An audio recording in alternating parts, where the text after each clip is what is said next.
belum genap sebulan menjabat sebagai Presiden Republik Indonesia, Prabowo Subianto telah menunjukkan komitmen seriusnya dalam memberantas korupsi. Sejak awal menjabat presiden, beliau telah menekankan komitmen yang besar dalam pemberantasan korupsi di Indonesia. Pak Prabowo pun mengatakan akan memberikan sistem pengawasan ketat untuk memberantas korupsi. Selain itu, beliau juga akan menegakkan hukum dengan tegas dalam waktu 10 hari. Jajaran penegak hukum berhasil membongkar berbagai kasus besar yang melibatkan korupsi di berbagai sektor dengan nilai kerugian negara mencapai triliunan rupiah. Berikut ini adalah sejumlah kasus besar yang telah diungkap dan menyita perhatian warga Indonesia. 1. PT Aset Pasifik. Salah satu kasus yang paling menonjol adalah dugaan korupsi izin ekspor minyak sawit mentah atau CPO yang menyeret PT Aset Pasifik sebagai tersangka utama. Kasus ini sendiri diperkirakan merugikan negara hingga 1 triliun rupiah hanya dalam periode 2021 hingga 2022. Kejaksaan Agung menggeledah dan menyita uang tunai hampir triliunan rupiah dari kantor PT Aset Pasifik yang terlibat dalam kasus korupsi terkait, yaitu Duta Palma Group. Perusahaan ini diduga melakukan korupsi dalam proses izin ekspor CPO yang menyebabkan kerugian negara dalam skala besar. Kedua, korupsi dana desa.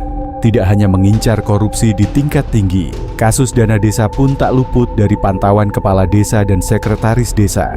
Talang Renah di Kabupaten Bengkulu Utara ditangkap atas dugaan korupsi dana desa senilai 780 juta rupiah yang seharusnya digunakan untuk pembangunan desa.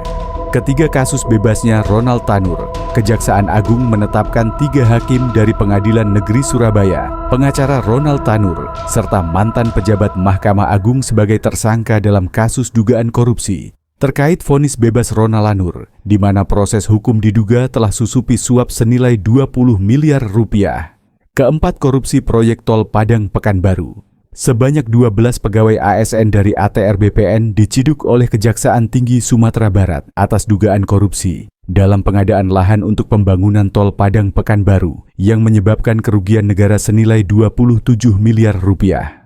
PT Antam Tbk. Kasus besar lainnya menyeret PT di mana 6 tersangka ditetapkan atas dugaan produksi ilegal 109 ton logam mulia. Para tersangka memanfaatkan produksi emas ilegal dengan merek LM Antam yang menimbulkan kerugian besar bagi perusahaan negara. PT Antam diduga mengalami kerugian senilai 1,266 triliun rupiah akibat kasus rekayasa jual beli emas. 6. Korupsi dana hibah NPCI. Anggota DPRD Solo, Kevin Fabiano terjerat kasus dugaan korupsi dana hibah senilai 122 miliar dari NPCI atau National Paralympic Committee Indonesia.